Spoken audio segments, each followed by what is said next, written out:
다음 소식입니다. 처가 부동산 매매 등 각종 의혹에 휩싸인 우병우 청와대 민정수석 그리고 우수석을 감찰했다가 이를 누설했다는 의혹을 받고 있는 이석수 특별감찰관이 나란히 검찰 수사를 받게 됩니다. 검찰로서는 사상 초유의 수사를 해야 하는 상황인데요. 구체적인 수사 내용과 전망을 검찰 출신인 김광삼 변호사와 함께 살펴보겠습니다. 어서 오십시오. 네, 안녕하세요. 네.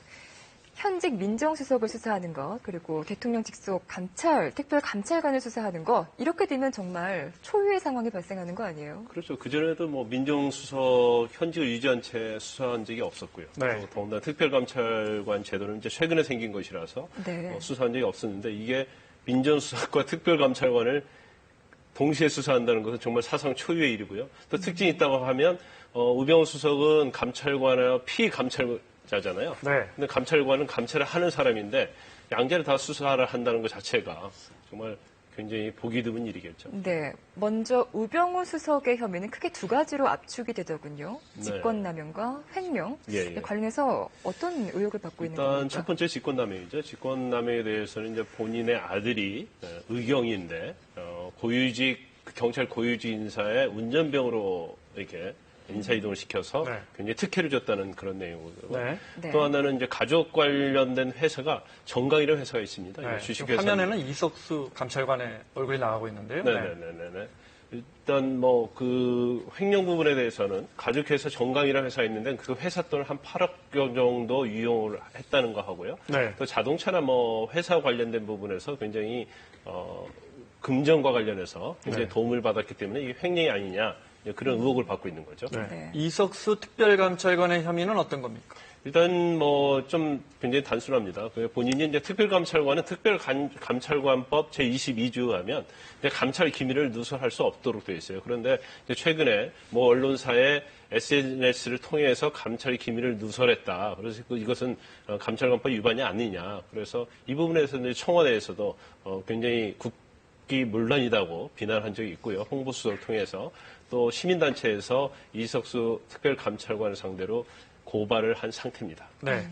자, 오늘 좀 배당이 된다고 하는데 검찰 어느 부서가 중앙지검 특수부가 맞느냐, 어느 부서가 맞느냐도 관심이라면서요? 왜 그렇죠? 그렇죠. 이처럼 아마 그 사건 자체가 어디에 배당되냐에 대해서 관심을 가진 적은 없을 거예요. 네. 그래서 대부분 이제 이렇게 큰 사건, 또 굉장히 조사가 많이 필요한 사건은 특수부에 배당이 됩니다. 네. 그런데 이제 특수부에 배당이 되면 굉장히 수사가 스피드하고요. 네. 광범위하게 이루어질 수 있는데 이건 이제 검찰 입장에서 보면 굉장히 정치의 부담이 될 수 있고요. 그다음에 이제 형사 일부가 공직자에 대한 수사를 많이 하는데 네. 공직자 형사 일부 부장의 아들이 지금 민정수석 시절에서 파견 근무를 하고 있어요. 네. 그게 또 의혹을 삼을 수 있는 거죠. 그래서 지금 가장 그래도 조사 일부가 낫지 않느냐. 이제 조사 일부는 주로 고소 고발 사건을 조사하고 또 수사를 하다가 또 인지 수사도 해요. 그래서 특수부와 형사부의 성격을 가지고 있는데 지금 현재 서울중앙지검 조사 일부에서 그 우병우 수석과 관련된 사건들, 우병우 수석이 언론을 상대로 명예훼손으로 제기한 고소 사건이 있거든요. 그걸 할 때 또 시민단체에서 이 감찰관을 또 고발한 사건, 또 시민단체에서 우병우 수석을 고발한 사건, 이제 그런 것들이 조사 일부에서 하고 있기 때문에 지금 현재 문제되고 있는 사건과는 굉장히 일맥상통하는 거죠. 그래서 네. 조사 일부에 배당하는 게 맞지 않느냐. 이제 그런 의견이 우세한 것 같습니다. 네.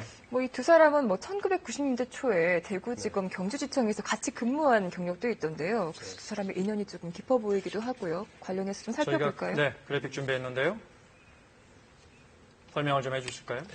네, 일단 이석수 감찰관은 서울대 법대 졸업했고요. 사법연수원으로는 18기입니다. 그런데 우병우 수석은 19기예요. 네. 1기 차이가 나죠. 그 2006년도에 대검찰청 감찰 이과장을 했는데 이것도 상당히 능력 있는 검사들이 가는 자리고요. 네. 창원지검 통영지청장을 했었고 춘천 전주지검 차장을 했어요. 그리고 2010년도에 변호사 개업을 했는데 네. 2012년도에 내곡동 사저와 관련해서 네. 특별검사팀에 이제 특검보를 했어요. 네. 그런 것들에 의해서 특별검찰관으로 임명된 걸로 보이고요. 우병우 수석 같은 경우에는 이제 연수원 18기입니다. 그래서 19기죠. 19기죠. 그래서 이 감찰관보다는 연수원이 한 기 밑에고요. 나이는 차이가 좀 나죠? 네, 나이는 한 3, 4살 정도 차이 납니다. 네. 그리고 대검 중수배 일과장이 있는데 이것은 검찰의 엘리트들이 주로 많이 가는 그런 자리라고 보면 되고요. 대검 범죄정보기획관을 했고 맡고 그다음에 2015년도에 민정수석 비서관하고 그 이후에 민정수석으로 임명이 됐죠. 네.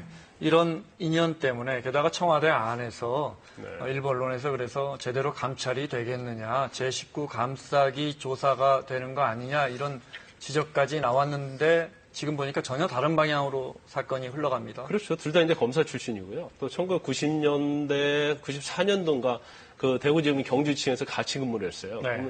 그런데 지청이라는 데 굉장히 작거든요. 네. 검사 몇 명 안 돼서 서로 굉장히 친한 사이예요. 그런 부분이랄지 어떻게 보면 이감찰관도 마찬가지고 우병우 수석도 마찬가지고 청와대 소속이거든요. 네. 같이 검찰 소속이고 그런데 과연 이게 수사가 제대로 이루어질 수 있겠느냐 이건 면피가 아니냐고 야당에서 공격을 좀 받았었죠. 그런데 이제 생각과 다르게 다른 방향으로 좀 흘러가고 있는 겁니다. 네.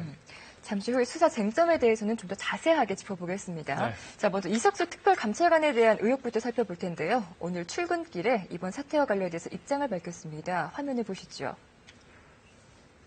이번 사태에 대해 책임을 지시고 좀 물러나서 사퇴. 제가 사퇴해야 되나요? 의혹만으로는 사퇴하지 않는다는 것이 이 정부의 방침 아닙니까? 청와대 국기문란, 우병우 죽이기 이런 반응에 대해서 어떻게 생각하십니까? 그날 김성우 수석께서 발표하신 거에 대한 말씀하시는 것이죠. 저도 보긴 했는데 잘 보시면 언론에 보도된 것이 사실이라면 하는 전제가 붙어 있습니다. 이런 가정을 전제로 해서 하신 말씀에 대해서 제가 가타부타 말씀드리는 것은 적절한 것 같지 않습니다. 그러면 언론에 공개된 녹취록 보셨는지 그 내용이 사실인지 그 부분은 검찰에서 지금 오늘부터 수사한다고 하지 않습니까? 그건 제가 이런 자리에서 말씀드리는 것은 지금 수사 중인 사건에 대해서 제가 말씀드리는 건 적절치 않을 것 같고 그 부분은 검찰에서 부르신다면 나가서 적절히 설명하도록 하겠습니다. 혹시 청와대에 좀 서운하시거나 이번 입장에 전혀 그렇지 않습니다. 반면에 청와대는 이 감찰관이 감찰 내용을 언론에 유출한 것이 사실이라면 중대한 위법 행위라고 비판했는데요. 청와대 입장도 다시 한번 보시죠. 묵과할 수 없는 사안으로 국기를 흔드는 이런 일이 반복돼서는 안 되기 때문에 어떤 감찰 내용이 특정 언론에 왜 어떻게 유출되었는지를 밝혀져야 합니다. 청와대도 이례적으로 대응하고 있습니다. 청와대가 이 감찰관이 누설했다고 보는 이유는 어떤 겁니까? 그래서 이제 언론을 통해서 누설했다고 보고 있는 것 같아요. 이게 그래서 이제 언론 자체에서도 굉장히 공방이 많이 있었고요. 이게 감찰관이 사실 누설하면 안 되죠. 근데 이건 실체가 좀 밝혀져야 할 내용인데, 네.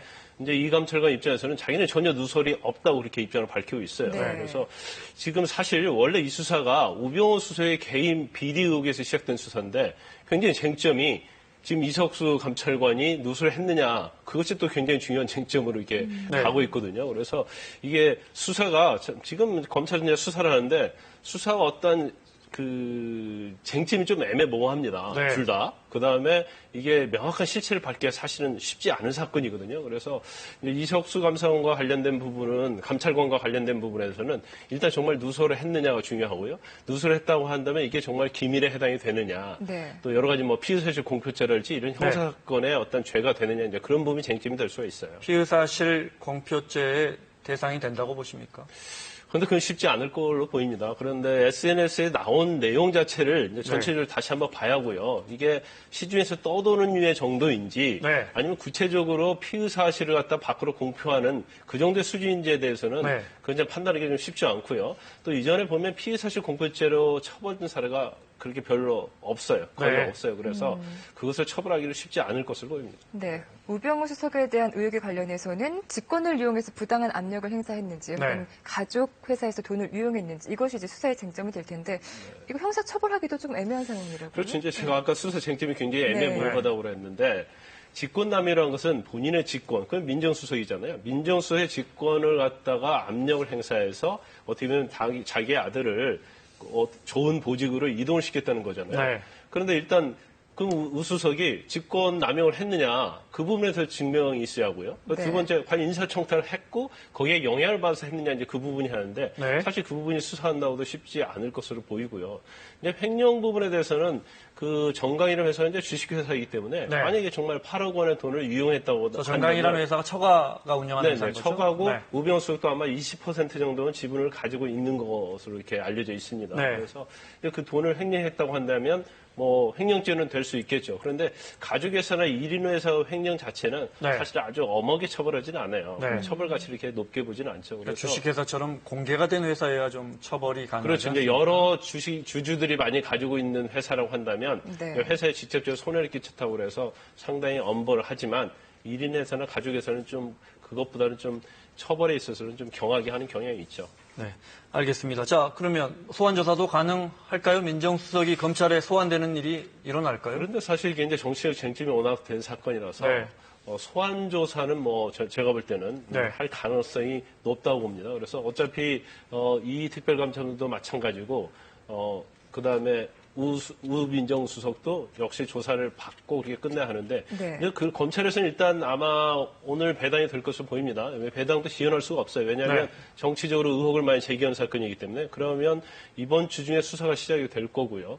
수사가 시작이 되면 그 부분에 대해서는 서면 조사도 할 수 있겠지만 만약에 네. 뭐 검토를 해봤는데 별게 아니라고 하면 서면 조사 할 수 있겠지만 이것이 정치의 쟁점으로 되었기 때문에 서면 조사가 아닌 소환 조사로 갈 가능성이 크다고 봅니다. 소환까지는 될 것이다. 네. 알겠습니다.